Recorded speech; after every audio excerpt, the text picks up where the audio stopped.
मैं मुड़ना चाहता हूँ यिर्मयाह की पुस्तक 29 अध्याय। यिर्मयाह इसका 29 अध्याय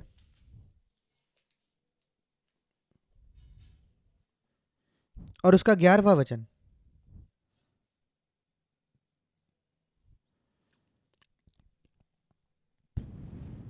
ये एक वचन है जो प्रभु ने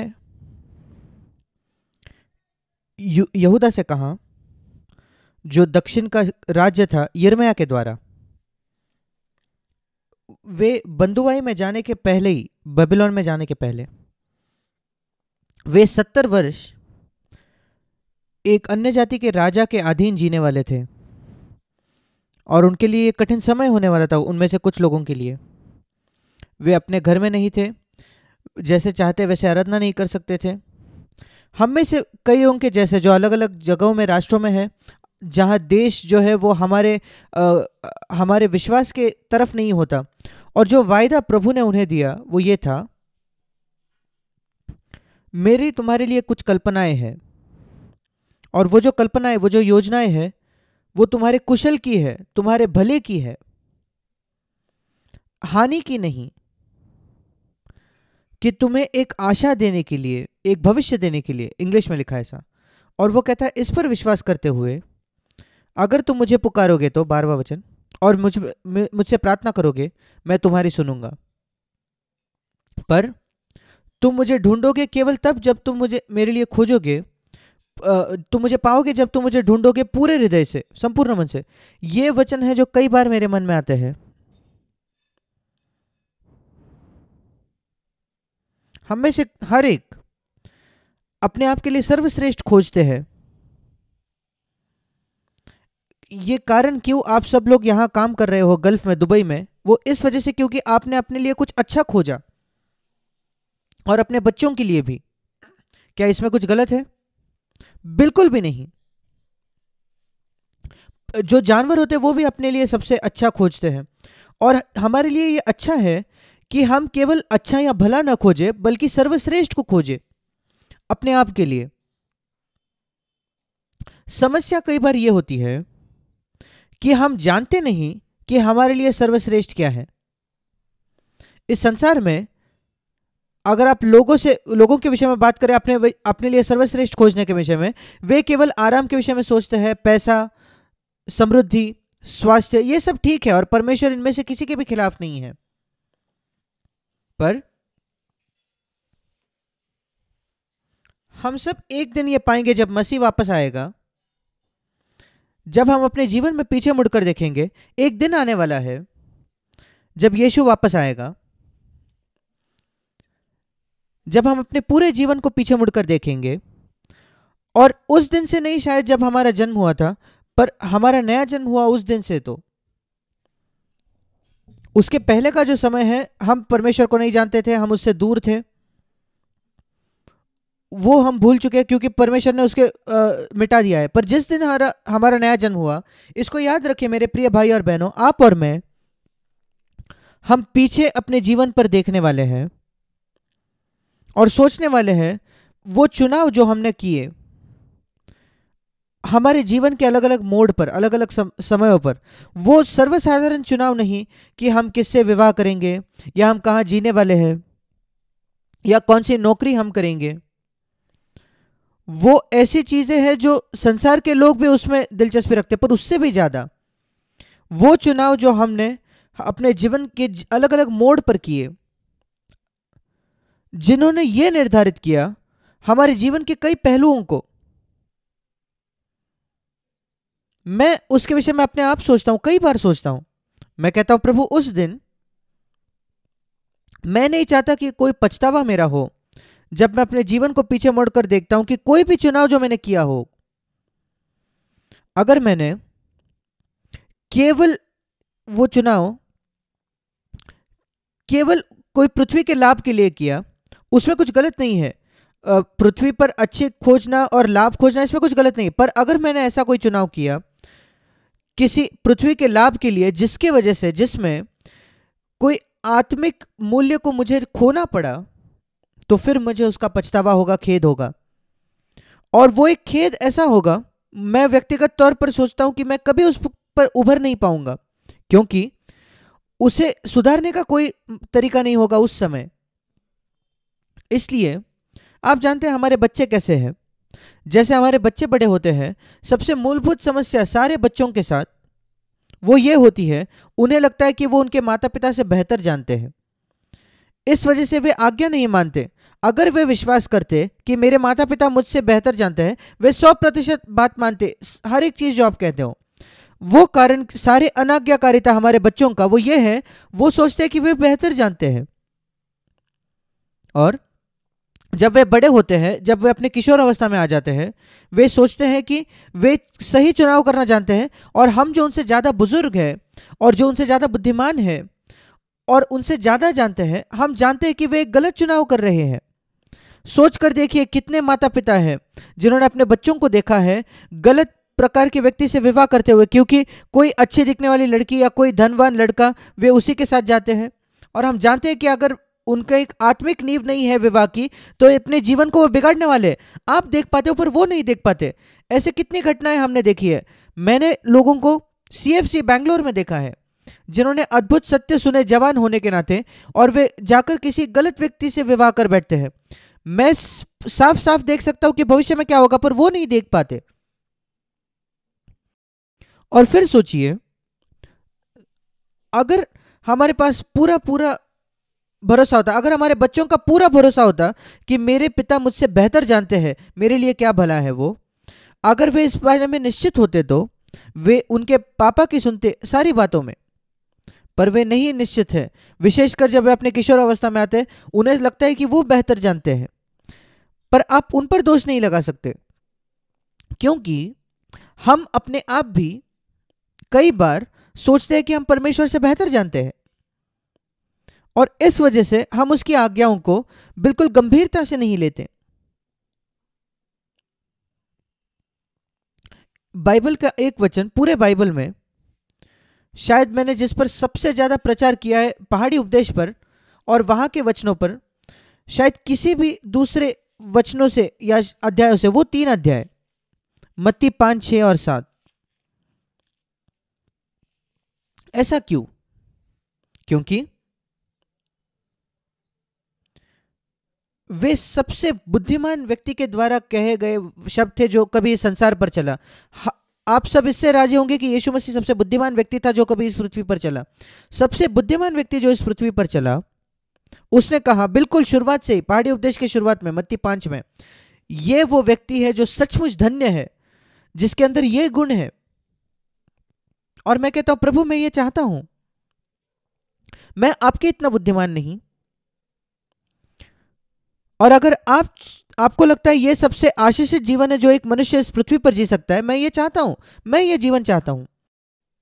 और उस संदर्भ में मत्ती 5, 6 और 7 में, उस सेक्शन में एक भी वचन नहीं है अच्छे स्वास्थ्य के बारे में। परमेश्वर को अच्छे स्वास्थ्य के लिए धन्यवाद। मैं बहुत धन्यवादी हूं कि मेरे पास 82 वर्ष अच्छे स्वास्थ्य के रहे हैं, और मैं स्वास्थ्य को तुच्छ नहीं जानता। पर कई बार लोगों के पास अच्छे स्वास्थ्य नहीं होती कुछ समय के लिए, पर वो जीवन की मुख्य बात नहीं है। मुख्य बात जीवन में बहुत पैसा बनाना भी नहीं है, क्यों, जो संसार के लोग यद्यपि सोचे कि यह मुख्य बात है। और पर जो हम देखते हैं उन अध्यायों में कि परमेश्वर हमें पृथ्वी पर इसलिए रखता है और अनुमति देता है कि सारे प्रकार की परिस्थितियों का हम सामना करें, ताकि हम एक चरित्र को पा सके जो हमारे साथ होगा अनंत काल के लिए। मैंने कई बार सोचा है कैसे मैं 2 सत्यों का मेल कर सकता हूं जब अनंत काल के विषय में हम सोचते हैं। मेरा विश्वास है अगर आप परमेश्वर की संतान हो, आप बहुत ज्यादा अनंत काल के विषय में सोचोगे। मैं अनंत काल के विषय में बहुत सोचता हूं। अगर आप परमेश्वर की संतान नहीं हो, संसार के लोग अनंत के काल विषय में बिल्कुल नहीं सोचते, वे केवल इस जीवन के विषय में सोचते हैं। जितना नजदीक आप परमेश्वर के आओगे, उतना ज्यादा आप अनंत काल के विषय में सोचोगे, और आप उन चीजों को चुनोगे जिनकी अनंत काल में मूल्य होगा, हमेशा हमेशा के लिए जिनका मूल्य है। ऐसी चीजें जो आपके जीवन को अनंत काल के लिए प्रभावित करेंगे। और जब मैं वचन पढ़ता हूं बाइबल में कि आपका प्रतिफल बड़ा होगा, उस अंतिम दिन पर और विश्वास योग्य बने रहे, और मैं तुम्हें जीवन का मुकुट दूंगा। ऐसे जब मैं वायदे पढ़ता हूं, और कई कई वायदे आप जानते हो जो प्रभु कहता है, क्या आपने कुछ मेरे लिए इस जीवन में त्यागा है इस पृथ्वी में, मैं तुम्हें 100 गुना अधिक दूंगा और तुम्हारा प्रतिफल अनंत काल में महान होगा। ऐसे कई वचन हैं, आप खुद उन्हें जानते हो। नई वाचा में यीशु मसीह ने खुद कहा, नए नियम में। और जब मैं इन सारे वचनों के विषय में सोचता हूं, मैं अपने आप से प्रश्न करता हूं, क्या हम सब समान होंगे अनंत काल में, एक जैसे होंगे, चाहे हम कैसे भी क्यों ना जिए इस पृथ्वी पर, सिर्फ इसलिए क्योंकि हमने मसीह का स्वीकार किया और हमारे पापों की क्षमा हुई है? यह तो बिल्कुल कम से कम था। और जो चित्र मेरे मन में है, जैसे बच्चे एक स्कूल में होते हैं, अगर एक बहुत अच्छा स्कूल है, सबसे अच्छा स्कूल किसी शहर में, और वहां एक बच्चा है जिसको वहां एडमिशन हो गया, दाखिला हो गया, और अच्छे स्कूल में दाखिला होना कोई आसान बात नहीं है, पर इस बच्चे का वहां एडमिशन हो जाता है सबसे अच्छे स्कूल में, और वहां कई बच्चे होंगे जो सब इसमें बढ़ाई कर सकते हैं कि हम सबसे अच्छे स्कूल में जाते हैं इस शहर के। यह अद्भुत है। पर फिर जब आप देखते हो, उसमें से एक बच्चा, वो सबसे अच्छे स्कूल में तो है, पर वो 10 वर्ष से बालवाड़ी में बैठा है, और वो 20 साल का हो गया है, और वो अभी भी पहली कक्षा में है। क्या फायदा इसमें बढ़ाई करने का कि मैं सबसे अच्छे स्कूल में हूं? और दूसरा कोई, उसने इतना विकास किया है 20 साल में कि अब वो अपनी पीएचडी कर रहा है। उनमें भी अंतर है। मेरा विश्वास है कि ये ऐसा होगा अनंत काल में। हाँ, हम स्वर्ग में होंगे, और कुछ लोग सोचेंगे स्वर्ग में होना पर्याप्त है। अगर आप स्वार्थी, स्वयं केंद्रित व्यक्ति हो, खुद में केंद्रित, जैसे सारे मनुष्य होते हैं, फिर हम कहेंगे अगर मैं स्वर्ग में हूं वो पर्याप्त है, वो बस है। ये सबसे स्वार्थ, खुद में केंद्रित रवैया हो सकता है जो आप एक व्यक्ति होकर अपना सकते हो। ये एक बच्चे मसीह के लिए ठीक है जो बालवाड़ी में है, पर मुझे याद है जब मैंने देखा कितना यीशु ने मुझसे प्रेम किया, जब, और मैंने अपने मसीह जीवन में बहुत जल्दी इसको देखा था।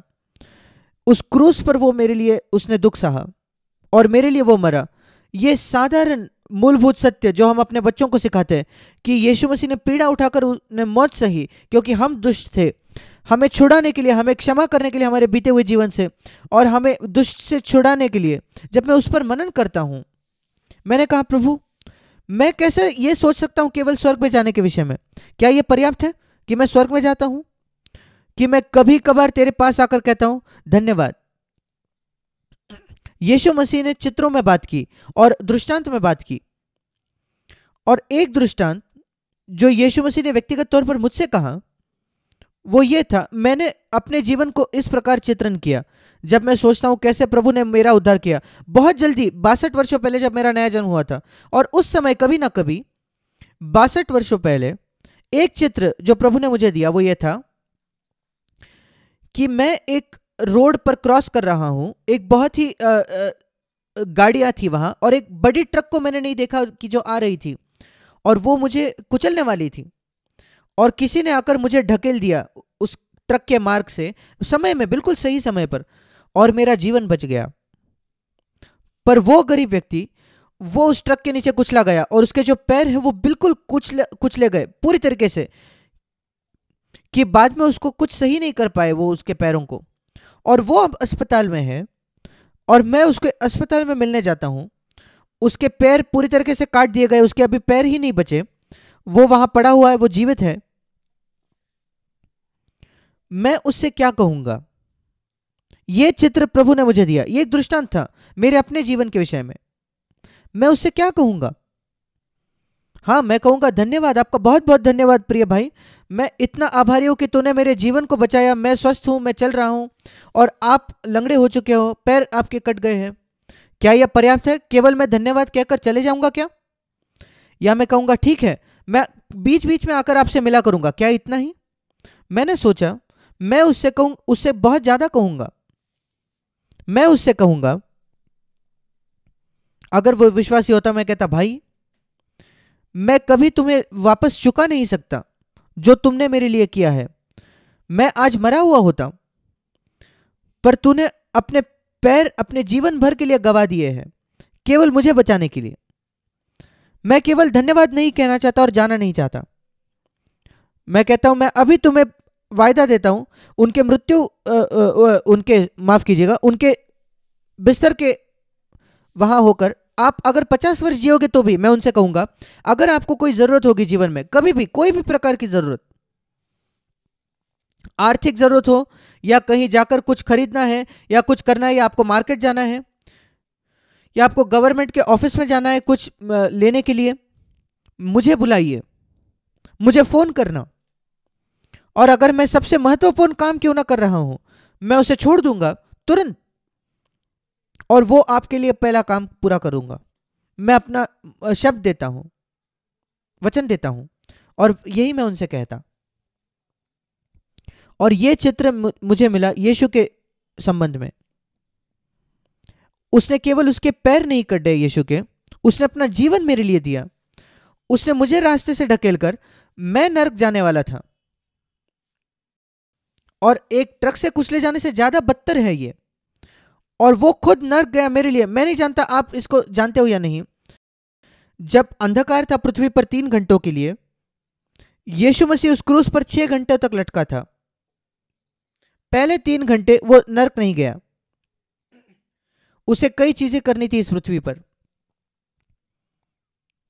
उसके माता की उसको देखभाल करनी थी। सोच कर देखिए, क्रूस पर आप होते हो और अपने विधवा माँ की उसको देखभाल करनी थी, और उसने यूहन्ना से यह सुनिश्चित करवाया कि वो ध्यान देगा उसका। पर उससे भी ज्यादा उसे प्रार्थना करनी थी कि ये सारे लोग जो उसे मारने वाले हैं, उसे मारेंगे, उनकी क्षमा हो। सोच कर देखिए कि जब आपकी मृत्यु हो रही है, आपकी इतनी इच्छा है, पिता ये लोगों को दंड मिलेगा, कृपया इनके क्षमा कीजिए, मेरे मरने से पहले मुझे उनके क्षमा करने दीजिए। क्या ही तीव्र इच्छा है लोगों को क्षमा करने की मरने से पहले। मैं कहता हूं प्रभु मुझे ऐसा बनाइए। और क्या आप जानते हो क्यों? अगर आप पढ़ोगे क्रूस पर उसे कुछ एक प्रकार का कुछ पिलाने के लिए दिया गया जो एक एनेस्थेसिया की तरह था, भूल के जैसे था। और एक दया करते थे वो लोग जो लोग क्रूस पर चढ़ाए जा रहे थे, ताकि वो उस एनेस्थेसिया को लेकर उनका दर्द कम हो जाए। और वो जो बहुत ज्यादा दर्द उन्हें हो रहा है क्रूस पर चढ़ाए जाने का, और यीशु ने उससे मना कर दिया। उसने कहा नहीं। क्या आप जानते हो क्यों? क्योंकि वो नहीं चाहता था कि क्रूस पर उसका दर्द कम हो और वो नींद में हो, क्योंकि उसे एक पापी का क्षमा करना था उस क्रूस पर और उसे स्वर्ग ले जाना था। और इसलिए उसने पिता को इतना सुना, पिता ने कहा नहीं उसे मत पियो, उसे मत पियो। और इसलिए जब उसे दिया गया एनेस्थेसिया उसका दर्द कम करने के लिए, और वो एक मनुष्य था, हम जानते हैं कितने खुश होंगे दर्द कम होने के लिए। अपना सोच कर देखिए, आप किसी ऑपरेशन से होकर जा रहे हो, आप बहुत खुश होगे कि आपको एनेस्थेसिया दिया गया, नहीं तो वो दर्द आप सहन नहीं कर पाओगे। और वो जो दर्द क्रूस पर था वो किसी ऑपरेशन से भी ज्यादा है।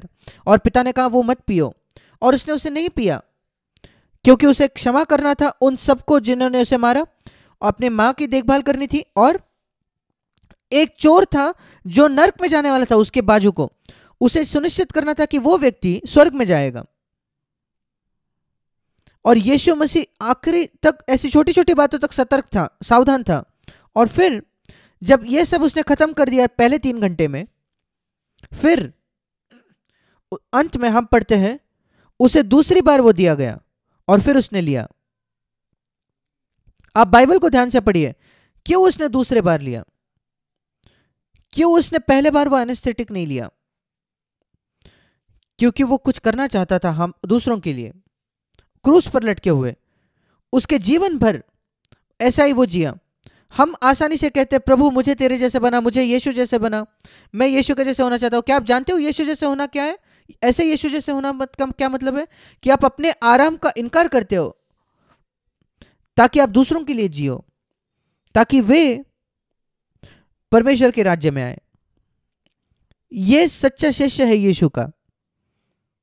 और मैं धन्यवादी हूं कि मैं उससे जकड़ा गया जब मैं 21 वर्ष का था और मैंने अपना बपतिस्मा लिया उस उम्र में। और मैं बहुत धन्यवादी हूं जब मैं पीछे मुड़कर देखता हूं पिछले 60 वर्षों में कि मैंने उन मूल्यों को समझा है बिल्कुल जवान उम्र में, कि मैंने अपने जीवन को व्यर्थ नहीं गवाया। मैं बहुत धन्यवादी हूं। ये चित्र थे, और कई बार मेरे कई संदेशों में शायद आपने मुझे चित्रों का इस्तेमाल करते हुए सुना है। ये चित्रों ने मेरी सहायता की है मेरे अपने जीवन में। मैं देखता हूं यीशु मसीह दृष्टांत का इस्तेमाल करता था, और वो मुझसे अब भी बात करता है दृष्टांत में, चित्रों में, जैसे मैंने इस्तेमाल किया अभी।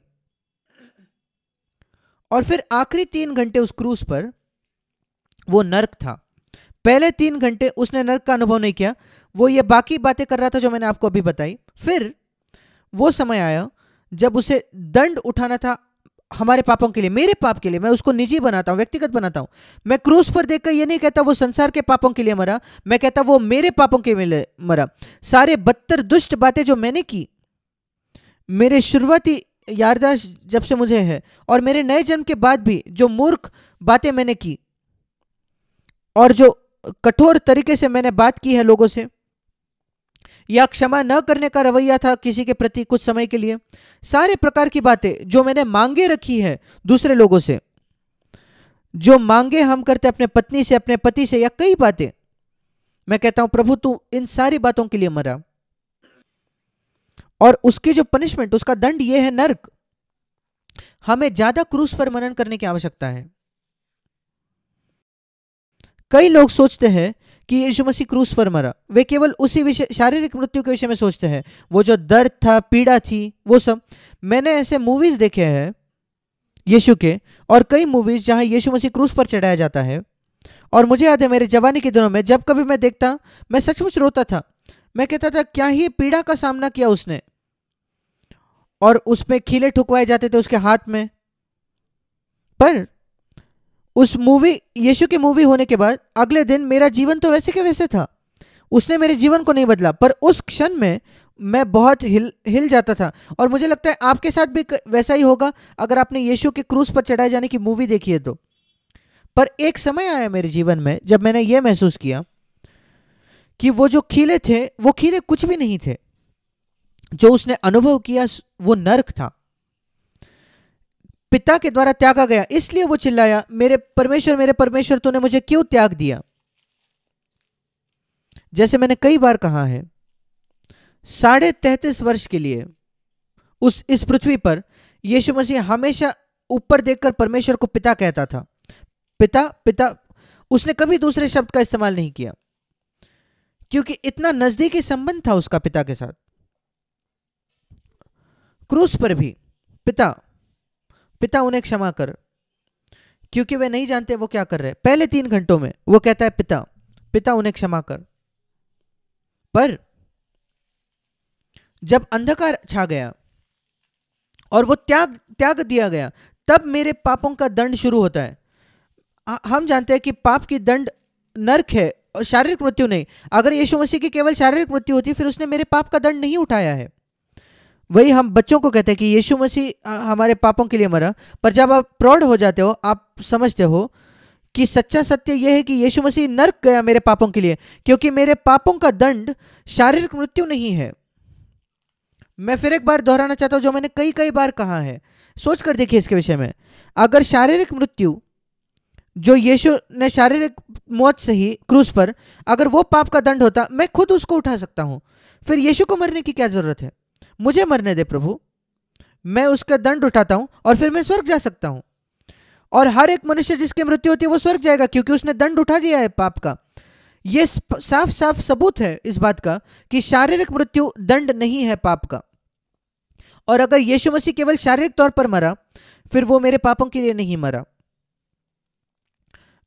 हमारे पापों का दंड ये है जो हम प्रचार करते हैं, वो है अनंत काल के लिए नरक में जाना। केवल 3 घंटे नहीं, अनंत काल के लिए नरक में जाना, वो पाप का दंड है।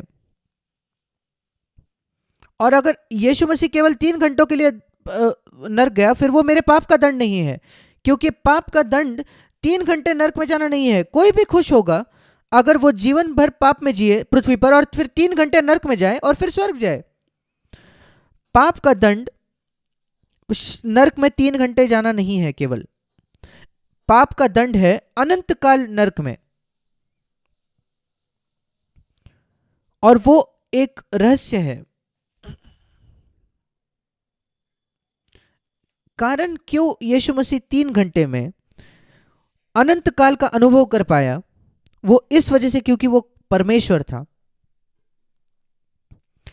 परमेश्वर इकलौता अनंत व्यक्ति है।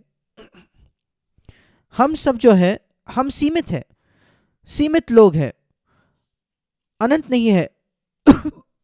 स्वर्गदूत भी सीमित है, वो अनंत नहीं होते, हमेशा के लिए नहीं होते। इस पूरे संसार में, विश्व में एक ही व्यक्ति है जो अनंत है, वो है सर्वशक्तिमान परमेश्वर। और अगर परमेश्वर 3 व्यक्ति नहीं होता, पिता, पुत्र और पवित्र आत्मा, तो फिर असंभव होता कि वो हमारे पापों के लिए मरे। एक से ज्यादा व्यक्ति होना आवश्यक था परमेश्वर में, क्योंकि एक को न्यायाधीश होना और दूसरे को नीचे आकर हमारा दंड उठाना पड़ता था। यह मेरे लिए सबसे साफ सबूत है कि परमेश्वर में एक से अधिक व्यक्ति है। और दूसरी बात, ये सारे जो यहोवा के विटनेस, यहोवा के साक्षी कहते हैं कि यीशु मसीह मनुष्य था केवल, और कई दूसरे जो कहते हैं, वो कहते हैं कि वो बड़ा नबी था। नहीं, वो बड़ा नबी नहीं था, वो सर्वशक्तिमान परमेश्वर था। अगर वो बड़ा नबी था, वो मनुष्य था केवल, और कोई मनुष्य मेरे पापों के लिए नहीं मर सकता, क्योंकि अगर वो क्रूस पर 3 घंटे मरता, वो मैं पापों का दंड है ही नहीं।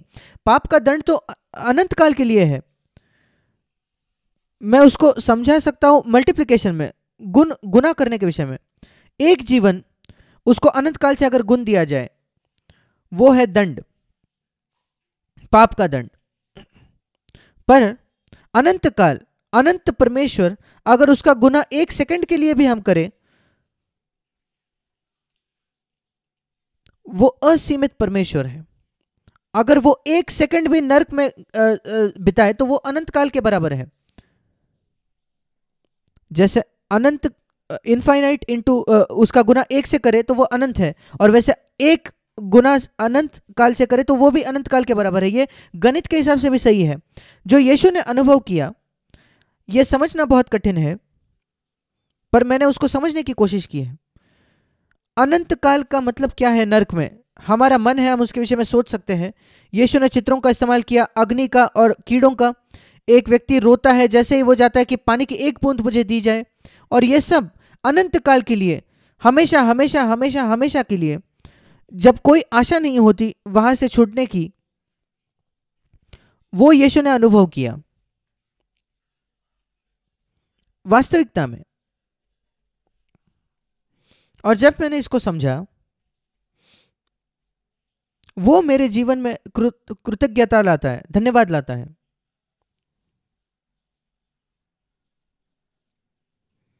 उसी ने मेरे जीवन में धन्यवाद लाया उस समय।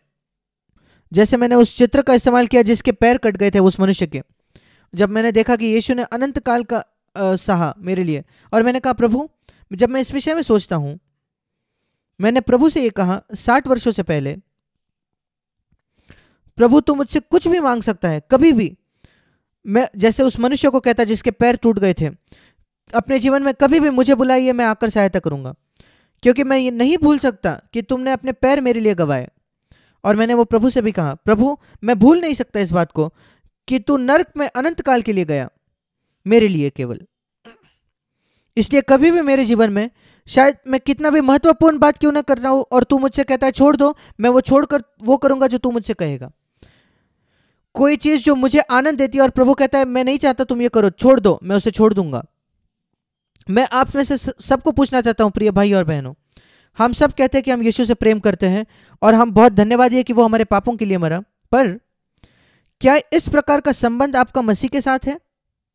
अगर है तो ना केवल आपका जीवन आपका बहुत ही संतुष्ट करने वाला मसीह जीवन होगा।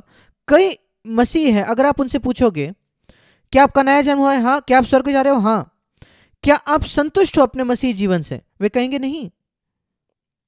और इसका कारण है कि उन्होंने कुछ प्रभु से दूर रखा है, परमेश्वर से बचा कर रखा है। और सर्वश्रेष्ठ बात, सबसे अच्छा तरीका मैं इसको समझाने का, एक स्त्री जिसका आपसे विवाह हो जाता है, पर उसके कई प्रेमी आपके पहले रह चुके हैं, और बीच बीच में वो उनमें से एक के बारे में सोचती है, किस प्रकार का विवाह आपको लगेगा आपका होगा? अगर आपके पत्नी के कई प्रेमी थे आपके विवाह से पहले,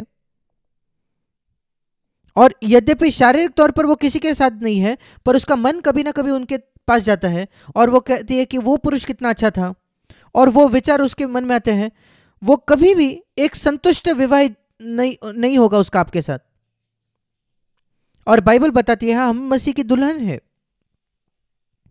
और ऐसे कई कई आकर्षण है इस संसार में हमारे लिए। हम कह सकते हैं कि वो हमारे प्रेमियों की तरह है, जैसे स्त्री के प्रेमी थे उसके विवाह से पहले।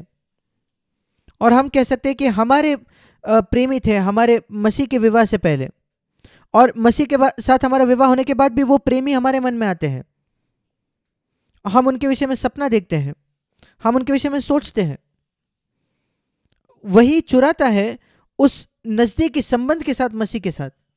सोच कर देखिए, एक स्त्री जिसका कभी कोई प्रेमी नहीं था आपके अलावा, आप पति उसके हो इकलौता व्यक्ति है जिससे उसने कभी प्रेम किया है, और अपने पूरे वैवाहिक जीवन में आप इकलौते हो गए उसके मन में, उसने पूरी तरीके से आपको वो समर्पित है। क्या ही खुशहाल विवाह होगा आपका। वैसे ही हमारा और मसीह के साथ होना चाहिए।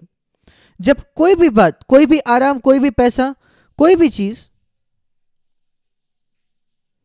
उसे ज्यादा आकर्षक नहीं बना सकता मेरे लिए। इस संसार में कोई भी चीज ज्यादा आकर्षक नहीं होगी। मेरे प्रिय भाई और बहनों, ये जीवन है मैं चाहता हूं आपके लिए, क्योंकि मैंने उसका स्वाद चखा है, अनुभव किया है, और मैं जानता हूं कि यह स्वर्ग का स्वाद है। मैं जानता हूं कितना अद्भुत स्वर्ग होने वाला है, क्योंकि मैंने उसका थोड़ा स्वाद यहां चखा है। मेरे लिए केवल सभाओं में जाना हफ्ते में एक बार, हफ्ते में 2 बार, केवल कुछ बुरी आदतें छोड़ना भी नहीं है। ये सब तो अच्छा है। हम इतना कहते हैं कि ये पाप छोड़ दो, वो पाप छोड़ दो, सीधा ही से चलो, और जो आपसे घृणा करते हैं उनसे प्रेम करो, क्षमा करो, ये सब ठीक है। पर अंतिम उद्देश्य ये है नजदीकी संबंध, संगति परमेश्वर के साथ। क्या आप उसमें प्रवेश कर चुके हो? और वो यहां पृथ्वी पर हम उसको साबित कर सकते हैं।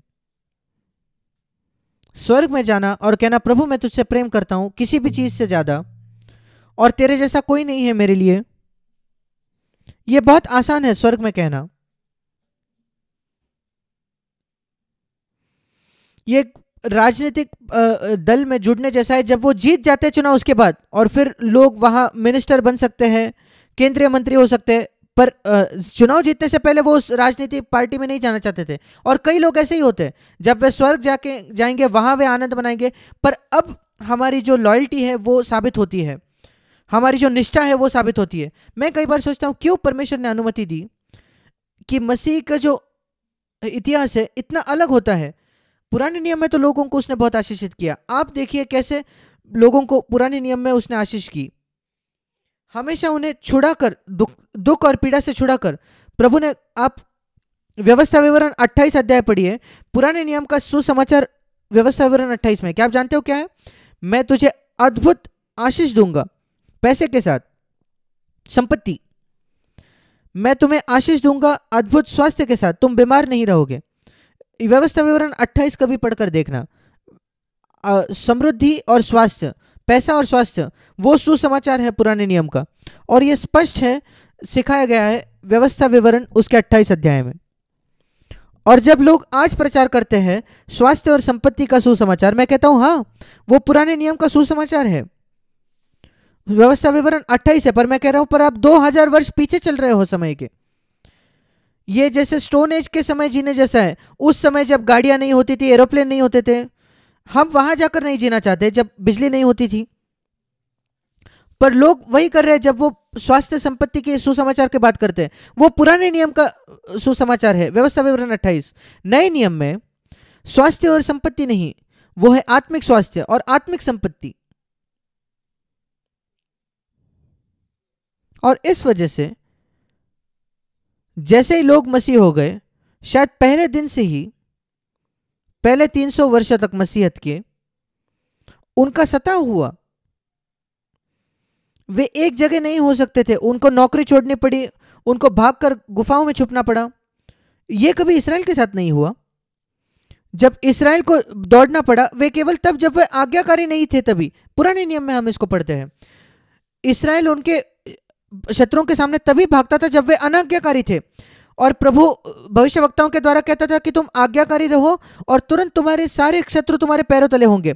जब आज्ञा नहीं मानोगे तो शत्रु तुम्हें हावी हो जाएंगे। वही हम पढ़ते हैं, आप में से 10 दौड़ेंगे एक शत्रु के सामने।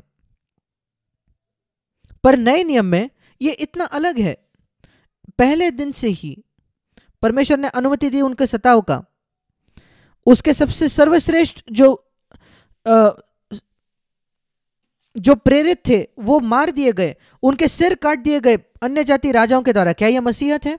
प्रभु उन्हें दिखा रहा था, उससे मेरे इस संसार में ऐसे लोग हैं जो अपने जीवन से दिखाएंगे कि अनंत काल उनके लिए ज्यादा महत्वपूर्ण है इस पृथ्वी से, कि भविष्य जो है अनंत काल में वो ज्यादा महत्वपूर्ण है जो इस पृथ्वी पर है उससे भी ज्यादा। हम सताव का सामना नहीं कर रहे, आप और मैं, हमने शायद शून्य सताव का सामना किया है। कुछ लोग जो है जो हिंदू परिवारों से आते हैं, आप में से कुछ हिंदी परिवार से हैं, हाँ, शायद आपने कुछ सताव का सामना किया है अपने माता पिता से। शायद उन्होंने आपको बाहर निकाल दिया घर से, आपको विरासत नहीं दी।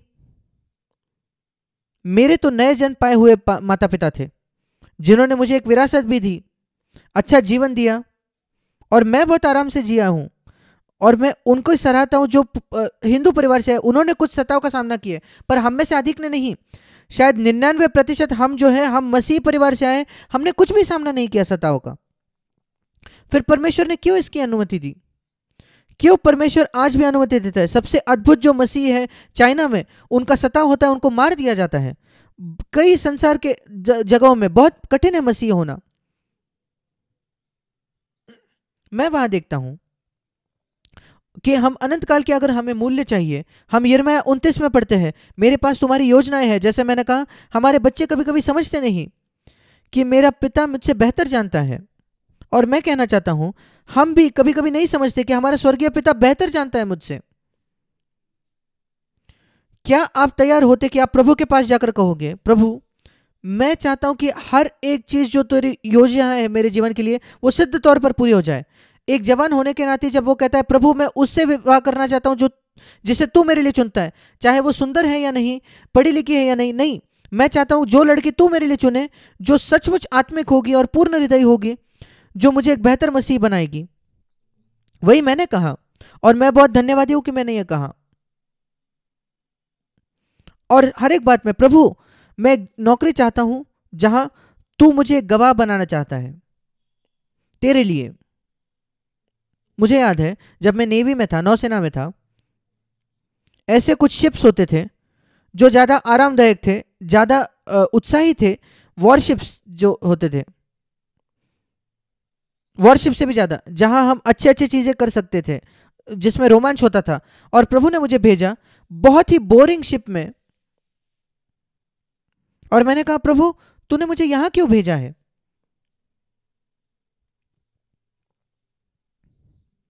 और वो जो शिप है उसके ऊपर कभी वॉर गेम्स नहीं होते थे, क्योंकि वो सर्विस की शिप थी।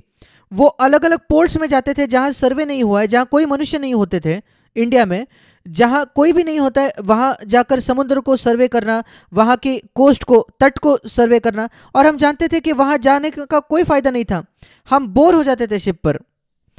और मैं तभी मसीह हुआ था, मेरा तभी बपतिस्मा हुआ था। उसका परिणाम यह था, मेरे पास इतना ज्यादा समय था और कुछ नहीं था करने के लिए, और वो केवल 1 साल बाद था मेरे नए जन्म के, 1961 में। और उसका परिणाम यह था, मेरे पास बहुत समय था बाइबल पढ़ने के लिए, और तभी मैंने बाइबल पढ़ाई शुरू की, बाइबल की पढ़ाई। दूसरा कोई जरिया ही नहीं था कुछ करने का। और तब मैंने देखा क्यों प्रभु ने मुझे सबसे बोरिंग शिप में भेजा, जो नौसेना में, जहां कोई नहीं जाना चाहता था। अब जब मैं पीछे मुड़कर देखता हूं, मैं कहता हूं ये सबसे अच्छी बात थी। 1 पूरा साल कोई भी बाहर जाने का जरिया नहीं था, मैं अकेला होता था अपने कमरे में बाइबल के साथ। मेरे पास दूसरे अफसरों के साथ भी ज्यादा संबंध नहीं था, क्योंकि वो दारू पीते थे, पत्ते खेलते थे, और मुझे उसमें कोई दिलचस्पी नहीं था। परमेश्वर ने कितने सिद्ध तौर पर मेरे जीवन की योजना की। मैं पीछे मुड़कर देखता हूं, मैं कहता हूं प्रभु मैं जानता हूं तूने मेरे जीवन के लिए योजना थी, इसलिए तूने मुझे उस नाव पर डाला। ये नहीं मैंने जो उसे चुना, मैंने सोचा मेरे लिए आरामदायक था, पर तूने देखा कि वो मुझे तैयार करेगा मेरे भविष्य के लिए, जो भविष्य तूने मेरे लिए रखा था तेरी सेवा करने के लिए। और अगर आप अपने आप को समर्पित करोगे प्रभु को ऐसे, शायद वो कुछ बातें आपसे दूर रखेगा, वंचित रखेगा, जो आप चाहते हो, जो बाकी लोगों के पास है इस संसार में पर आपके पास नहीं है, पर वो आपको तैयार करेगा एक सेवकाई के लिए, उपयोगिता के उसके लिए। ऐसा क्यों कि हम में से कई इतने सालों के बाद भी, विश्वासी होने के बाद, मैं किसी की आलोचना नहीं कर रहा, मैं आपसे पूछना चाहता हूं ऐसा क्यों कि बाइबल के आपको जो ज्ञान इतना गरीब है, इतना कम है? क्या इसलिए क्योंकि आपके पास कोई समय ही नहीं है? क्या आपने अपने नौकरी के लिए अच्छी पढ़ाई नहीं की? आपका पेशा कुछ भी क्यों ना हो जो आप कर रहे हो, आप रात रात तक जागते हो और अप टू डेट होते हो, अगर कंप्यूटर की फील्ड में आप हो तो आपको निरंतर टच में होना है, क्योंकि वो निरंतर बदलते रहता है। जो 10 साल पहले आपने कॉलेज में पढ़ा था, आज उसकी सहायता नहीं होती। कंप्यूटर फील्ड में आपकी नौकरी चली जाएगी, आपको अप टू डेट होना पड़ता है हर समय। और मसीह भी, उनके पास उसके लिए समय है। पर सबसे महत्वपूर्ण बात, परमेश्वर को जानना। ऐसा क्यों कि वो उनकी आखिरी प्राथमिकता। आप अपने आप से पूछिए मेरे भाई मेरे बहन, क्या परमेश्वर के साथ आपकी संगति पहली प्राथमिकता है आपके जीवन में? वो होनी चाहिए। मैं कई बार लोगों से कहता हूं, पहले 4 शब्द बाइबल के, हिंदी में पहले 3 शब्द, उत्पत्ति 1 उसका पहला वचन, आरंभ में परमेश्वर। आपके जीवन वैसा होना चाहिए, आपका दिन वैसा होना चाहिए। हर दिन मैं लोगों से कहता हूं, जब आप उठते हो, सुबह जग जाते हो, बिस्तर से भी निकलने से पहले आरंभ में परमेश्वर। सोच कर देखिए, परमेश्वर के विषय में सोचिए। जैसे ही आप जगते हो, अपने आप को अनुशासित कीजिए, अपने पिता से बात कीजिए, अपने दिन की शुरुआत कीजिए यह कहने से कि हमारे पिता। यीशु ने हमें प्रार्थना करना सिखाया कि हम उसको पिता कहें। उसने बहुत ज्यादा सुरक्षा मेरे जीवन में लाई है। जब मैं परमेश्वर को पिता के तौर पर जानने लगा, मैं अपने बुद्धि में तो जानता था, ज्ञान में, कि मैंने सुना था कि पिता मेरा परमेश्वर है। मेरे नए जन्म के बाद जिस असेंबली में, जिस कलीसिया में मैं जाता था, उन्होंने कहा अब परमेश्वर तुम्हारा पिता है। वो केवल परमेश्वर नहीं है, यीशु ने कहा हमारे पिता जो स्वर्ग में है। पर मैं ईमानदारी से आपको कहना चाहता हूं, मैं परमेश्वर को मेरे पिता के तौर पर जानता था अंदर से, केवल 16-17 वर्ष बाद मेरे नए जन्म के। हाँ, उसके पहले मैं प्रार्थना करता था हमारे पिता, पर मैं उसे पिता के तौर पर जानता नहीं था। जैसे कुछ बच्चे हैं, आप में से अधिकतर, आपके परिवार आपके साथ है दुबई में, पर ऐसे कुछ है जो ज़्यादा अमीर नहीं है, जिनके पास अमीर का एक अच्छी नौकरी नहीं है, वे अपने परिवार को नहीं ला सकते, उनके पास उतना पैसा नहीं होता है, वह परिवार को नहीं ला सकते, वह उनको अकेला दुबई में होना चाहिए, और उनके परिवार केरला में होते हैं या कहीं और होते हैं।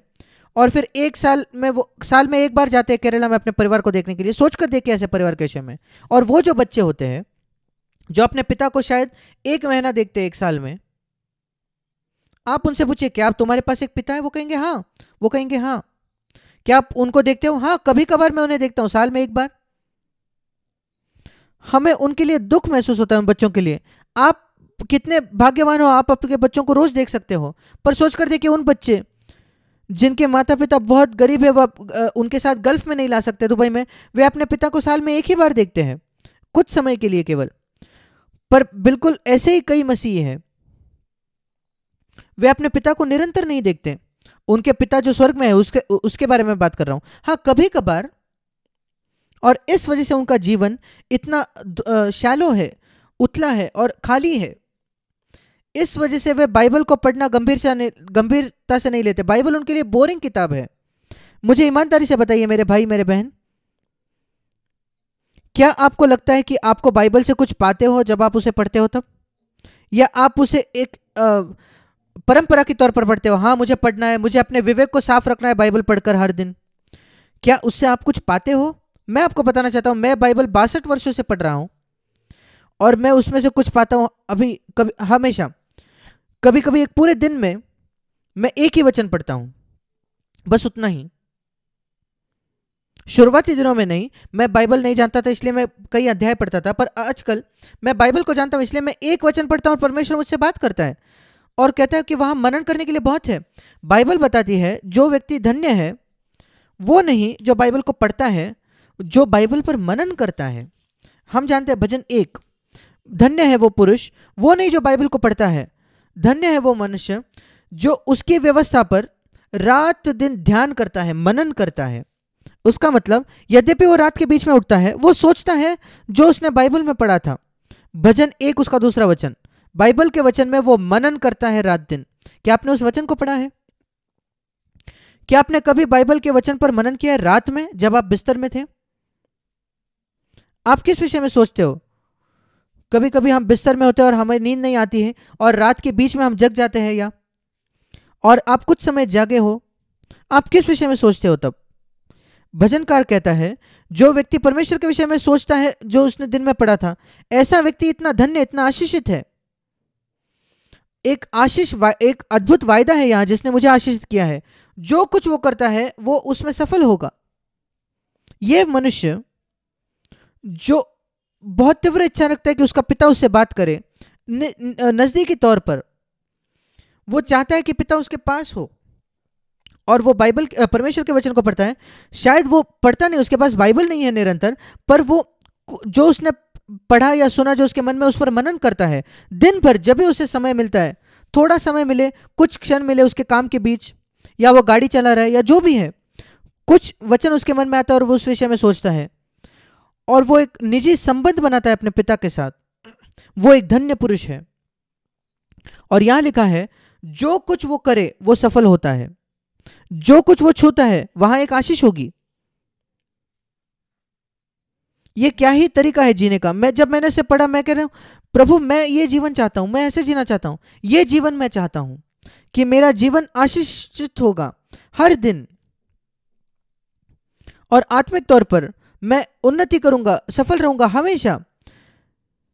मैं गरीब, आप जानते हो गरीबी से होना, आर्थिक तौर पर गरीब होना क्या है। जो गरीब व्यक्ति बहुत संघर्ष कर रहा है आर्थिक तौर पर, उसकी ज़रूरतें पूरी नहीं होती। आप लोग ऐसे नहीं हो, आपके पास पर्याप्त है, पर्याप्त से भी ज़्यादा है आपकी ज़रूरतें पूरे करने के लिए। सोच कर देखिए अगर आत्मिक तौर पर भी आप ऐसे हो सके, जब आप संघर्ष नहीं कर रहे दिन प्रतिदिन पाप पर विजय पाने के लिए, पर विपुलता है, बहुतायत है, जब आपके पास पैसे की कोई कमी नहीं है, आपका पैसा इतना स्वतंत्र होता है इस पृथ्वी पर, आपका जीवन आत्मिक तौर पर ऐसा होता है जब आपको परमेश्वर के धन मिलते हैं, एक स्वतंत्रता होती है जो हमारे जीवन में आती है। जो संसार का समानता यह है कि उस व्यक्ति को संघर्ष नहीं करना पड़ता पैसे के लिए, उसके पास बहुतायत है। और आत्मिक तौर पर जो है, मैं उस विषय में बात कर रहा हूं, ऐसी बहुतायत कि कभी समय नहीं होता जब वो आशीषित नहीं है। ऐसा एक भी क्षण नहीं है उसके जीवन में जब वो बोर हुआ है। क्या आप बोर हो जाते हो अपने मसीह जीवन से?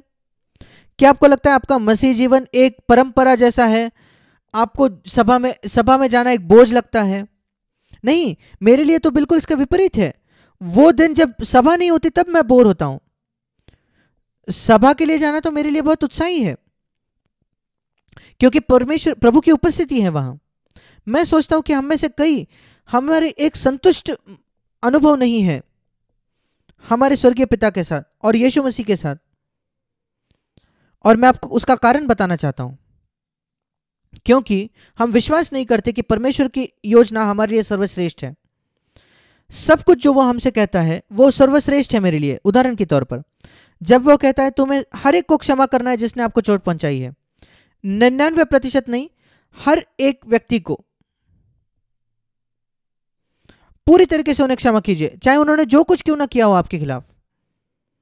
क्या आप ईमानदारी से कह सकते हो कि इस प्रकार आप जीते हो हर दिन, कि एक भी मनुष्य नहीं है इस पृथ्वी पर जिसके खिलाफ आपके हृदय में कोई ग्रज है, कोई आपने बुराई रखी है मन में, जो कुछ दुष्ट उन्होंने किया होगा आपके परिवार के लिए, कोई हानि उठाई होगी आपके परिवार ने, आपको हृदय में कोई कड़वाहट नहीं है, कोई ग्रज नहीं है? मैं अपना हाथ उठाकर कह सकता हूं ये मेरे जीवन में सच है, और ये एक कारण है मेरा जीवन इतना खुशहाल है, खुश है। ये नहीं कि किसी ने मुझे हानि नहीं पहुंचाई है।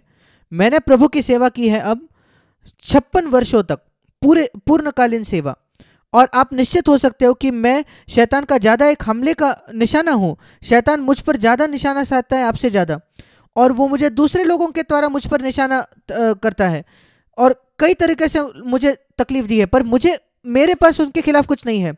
मैं आसानी से कह सकता हूं पिता उन्हें क्षमा कर, वे नहीं जानते वो क्या कर रहे हैं। उन्होंने मुझे हानि नहीं पहुंचाई, जो कुछ उन्होंने किया वो मेरे भले के लिए काम किया। मैं उस पर विश्वास करता हूं। रोमियो 8:28। और हर दिन मैं कह सकता हूं प्रभु इस पृथ्वी पर एक भी मनुष्य नहीं है जिसे मैंने क्षमा नहीं किया है। कृपया आप भी ऐसे जिए, हर दिन आपका जीवन आशीषित होगा। और दूसरी बात जो बाइबल कहती है कि हमें हमेशा अपने आप को नम्र करने की कोशिश करनी है, खोजना है। क्या आपको याद है कैसे यीशु ने कहा कुछ लोग जब किसी खाने के लिए जाते हैं वो सबसे महत्वपूर्ण स्थानों को ले लेते हैं। वो कहता है कि वो ऐसा मत करो, सबसे निचला स्थान लो। लूका 14 में ये लिखा है सबसे महत्वपूर्ण स्थान मत खोजे, या आपसे महत्वपूर्ण व्यक्ति आएगा और आपको कहा जाएगा कि यहां से छोड़कर नीचे जाइए, और इसलिए वो कहता है सबसे नीचे का स्थान उठाइए। और एक दिन जो वो भोजन देने वाला है वो आपको आकर कहेगा कि ऊपर आइए। ये छोटी छोटी बातें हैं और मैं कहता हूं प्रभु मैं यही करना चाहता हूं। मैं आखिरी स्थान लेना चाहता हूं हर जगह। मैं जाना माना नहीं होना चाहता, महान नहीं होना चाहता, ऐसा कुछ भी नहीं इस पृथ्वी पर। मैं मसीह जगत में भी जाना माना नहीं होना चाहता, मैं आखिरी स्थान लेना चाहता हूं हर जगह। इसलिए शुरुआत में हमारे सारे सीएफसी कलीसियाओं में मैं कभी प्लेटफॉर्म पर नहीं बैठता था बाकी पास्टर्स की तरह। जब मैं किसी कॉन्फ्रेंस में भी जाता हूं मैं प्लेटफॉर्म पर नहीं बैठता। मैं कहता हूं मैं ये नहीं करूंगा, मैं सारे कांग्रेगेशन सारे लोगों के साथ रहूंगा। मैं साधारण भाई हूं। मुझे याद है शुरुआती जीवन दिनों में मैं तमिलनाडु जाता था और मैं जमीन पर बैठता था दूसरों के साथ, कांग्रेगेशन के साथ, और जब वे मुझे नाम पुकारते थे मैं आगे जाकर प्रचार करके वापस आकर बैठता था। मैं कहता था प्रभु इस पृथ्वी पर मैं महत्वपूर्ण व्यक्ति नहीं बनना चाहता। क्या आप महत्वपूर्ण व्यक्ति बनना चाहता हूं? आप चाहते हो? आप में से कोई जिनकी लालसा है एक अगुआ बनने की आपके कलीसिया में? क्यों? लोगों की सहायता करने के लिए, उनकी सेवा करने के लिए, या जानने ताकि आप जाने जाओ कि आप एक महत्वपूर्ण अगुए हो? कई कारण है क्यों लोग अगुए बनना चाहते हैं। एक तो यह है कि आप जरूरतमंदों की सेवा करना चाहते हैं, और दूसरे कि आप जाने चाहते हो कि एक महत्वपूर्ण व्यक्ति आप हो। मैं आशा करता हूं कि आप सेवा करना चाहते हो लोगों की। अगर हम विश्वास करते हैं कि परमेश्वर की योजना हमारे जीवन के लिए सर्वश्रेष्ठ है, और जब वो कहता है अपने आप को नम्र करो, अपने आप को नम्र करो, ऐसे शब्द आप पुराने नियम में नहीं पाते। अपने आप को नम्र करो ये नई नियम की आज्ञा है। यीशु ने कहा मुझसे सीखो क्योंकि मैं नम्र हूं, दीन हूं और सौम्य हूं, कोमल हूं अपने हृदय में। क्या आप उस वचन को जानते हो? ये बहुत महत्वपूर्ण वचन है। मेरे साथ निकालिए मत्ती 11 उसका 29 वचन। मत्ती 11 उसका 29 वचन।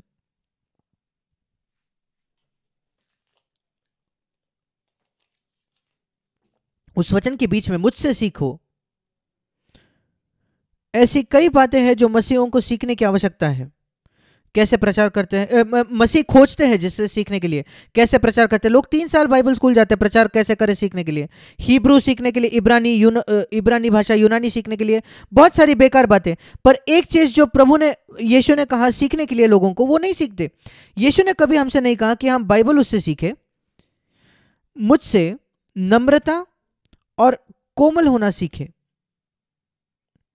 अपना जीवन बिताए यीशु से नम्रता, परमेश्वर के सामने सीखना, और मन में दीनता या कोमलता अपने पत्नी से पेश आने में, अपने पति से। हम कोमल नहीं होते जब हम अपने पति से बात करते हैं। मैं बहुत दुख से ये कहना चाहता हूँ जो मनुष्य हैं वो कोमल नहीं होते, वो बहुत कठोर होते हैं अपने बातचीत में, रवैये में। ऐसा क्यों? इतने साल बाद भी हम कठोर हैं। मैं आपको बताता हूँ क्यों। क्योंकि आपने कभी मत्ती 11:29 को गंभीरता से नहीं लिया। हम बैठकर गीत गा सकते हैं, सुंदर सुंदर गाने, और अपने गाने को हम सुधार सकते हैं, पर यह सब व्यर्थ है अगर हम नम्रता और कोमलता नहीं सीखे तो। हिंदी में नहीं लिखा, इंग्लिश में कोमलता लिखा है। मैं आपको उस कक्षा में डालना चाहता हूं आज से कि आप कहे प्रभु मैं ये 2 बातें किसी भी चीज से ज्यादा सीखना चाहता हूं जो आपने कहा, मुझसे कोमलता और नम्रता सीखो हृदय में मुझसे। और मैं वो करना चाहता हूं प्रभु आज से, क्योंकि हमने यिर्मयाह 29 में क्या पढ़ा कि मेरे तेरी ये योजनाएं हैं, तेरे भलाई के योजना के लिए, तेरे अच्छाई के लिए योजनाएं। और अगर आप इसका पीछा करोगे तो, और यहां लिखा है मत्ती 11:29 में, तुम हमेशा अपने मन में विश्राम पाओगे। कोई चिंता नहीं होगी, कोई टेंशन नहीं होगा, दबाव नहीं होगा, कोई डर नहीं होगा। चाहे कितने भी यहाँ उतार चढ़ाव क्यों ना हो आपके आसपास, आप बहुत ही शांत होगे। आपके पास एक हियाव होगा, परमेश्वर पर भरोसा होगा कि परमेश्वर मेरा पिता है। ये सबको नहीं मिलता, ये उनको मिलता है जो सीखना चाहते हैं नम्रता और कोमलता यीशु से। और इसलिए जब मैं यीशु के पृथ्वी के जीवन को देखता हूं, मैं देखता हूं उसकी नम्रता, उसकी कोमलता। मैं कहता हूं प्रभु मैं ऐसा होना चाहता हूं। ये वो बातें हैं जिस पर हमें ध्यान देना है मेरे भाइयों और बहनों। ये हमारे व्यक्तिगत जीवन को बदल देगा, वो हमारे पारिवारिक जीवन को बदल देगा। मैं इससे ज्यादा भी कुछ कहना चाहता हूं इससे आगे। भजन 139, भजन 139 139, ये दूसरा अद्भुत भजन है, क्योंकि यहां लिखा है, हम परमेश्वर की योजना के लिए बात कर रहे हैं, योजना के बारे में बात कर रहे हैं कि परमेश्वर की हमारे जीवन के लिए एक योजना थी। यहां लिखा है भजन 139 उसका 16वां वचन, हमारे जन्म से भी पहले माता और पिता वो योजनाएं बनाते अपने बच्चों के लिए।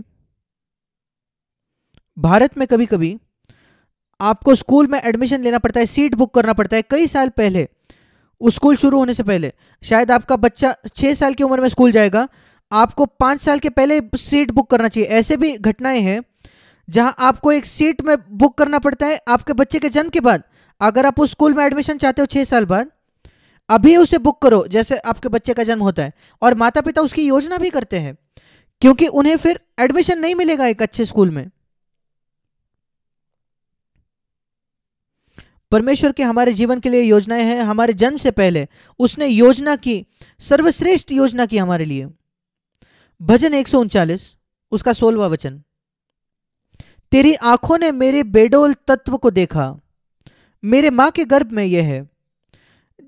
जब मेरे शरीर भी नहीं तैयार हुआ था मनुष्य का, स्वर्गीय पिता तूने मुझे वहां देखा। जब मेरा तैयार नहीं हुआ गया था शरीर, मैं मनुष्य की तरह दिखता भी नहीं था, केवल एक मांस का गोला था मैं, तूने मुझे मेरे मां के गर्भ में देखा। उस पर मनन कीजिए, उसके विषय में सोच कर देखिए।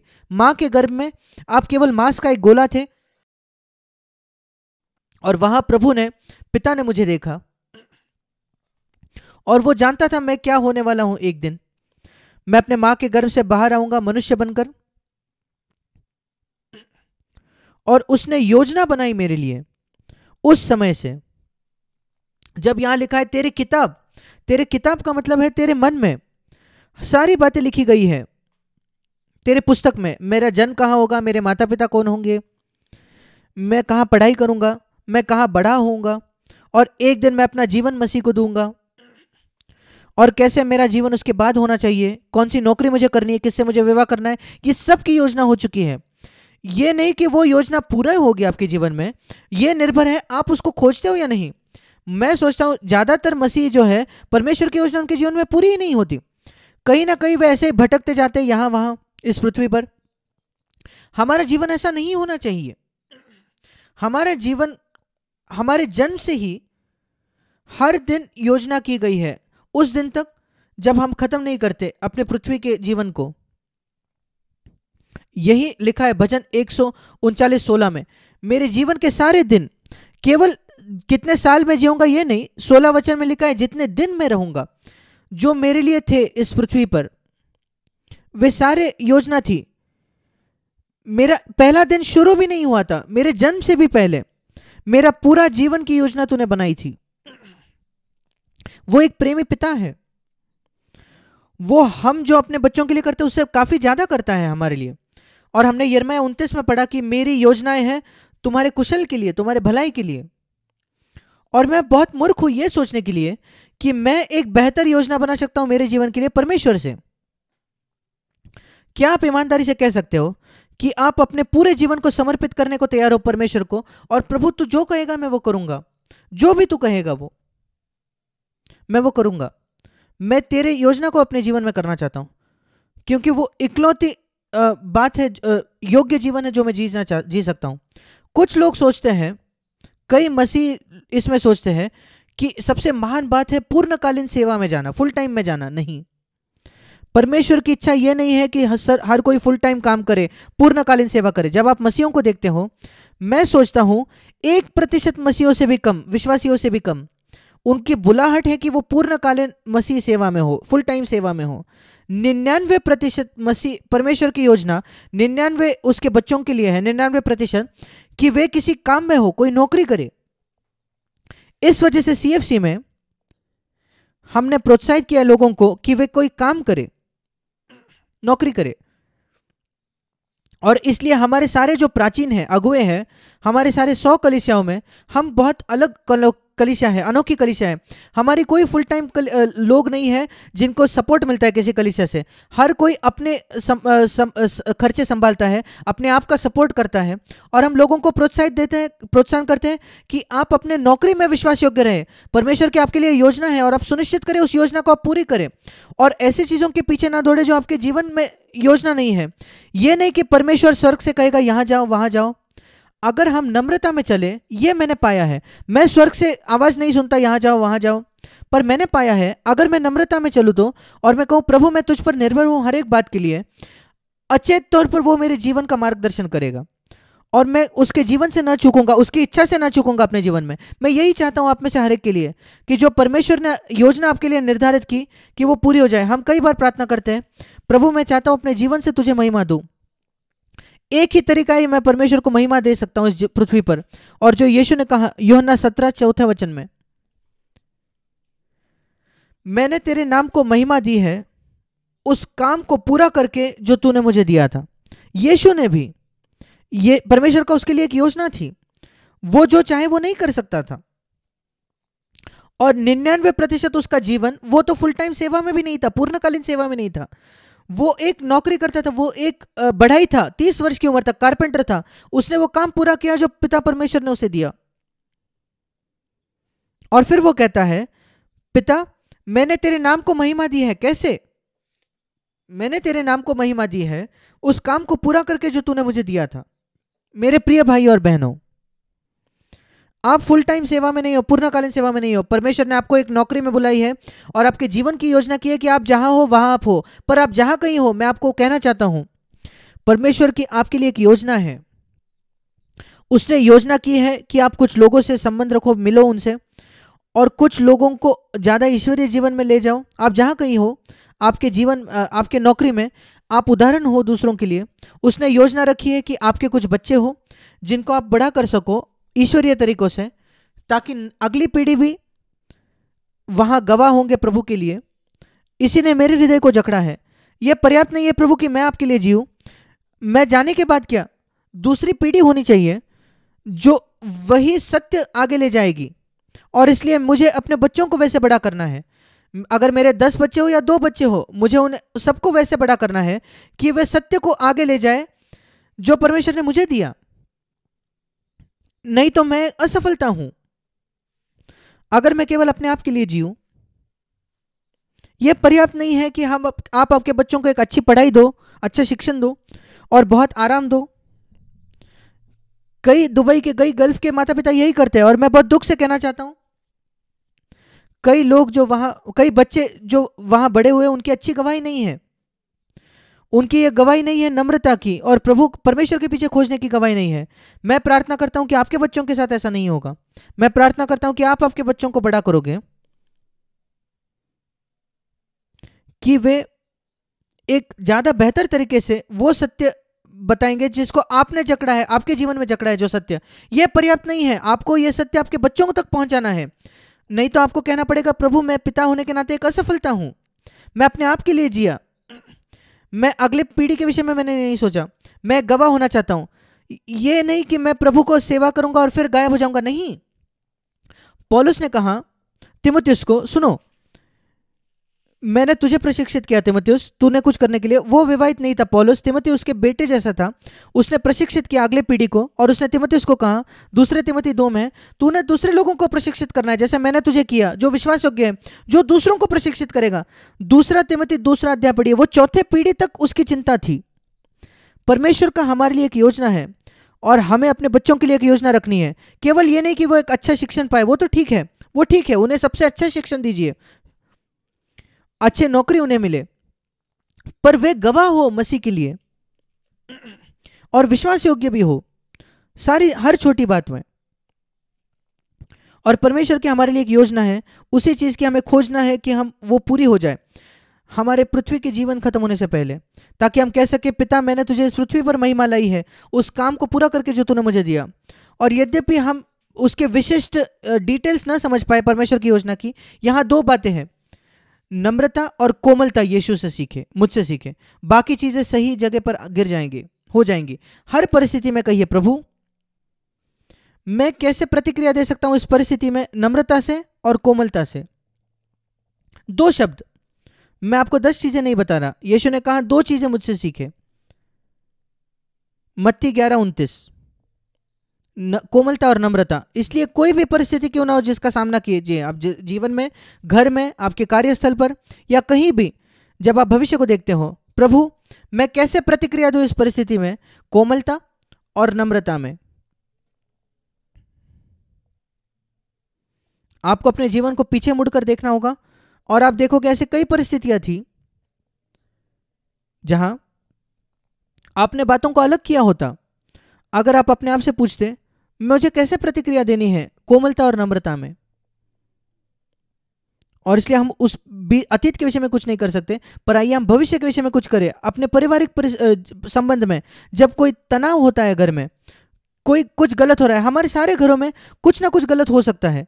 कई बार पति पत्नी, आपको क्या कहना है, प्रभु अब एक समस्या है यहां, मैं कैसे प्रतिक्रिया दूं इस समस्या को, नम्रता और कोमलता में, आप मुझे बताइए, मैं वो करना चाहता हूं। सोच कर देखिए हमारा घर कितना अलग होगा।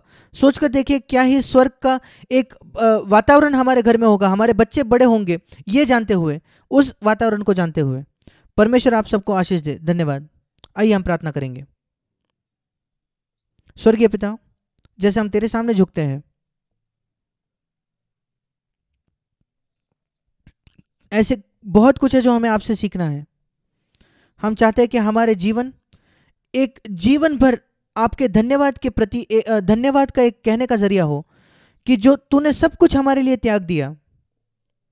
हम चाहते हैं कि हमारा जीवन ये दर्शाए कि परमेश्वर की योजना ये सर्वश्रेष्ठ योजना है, कोई बना सके। हम उस योजना को अपने जीवन में पूरा करना चाहते हैं।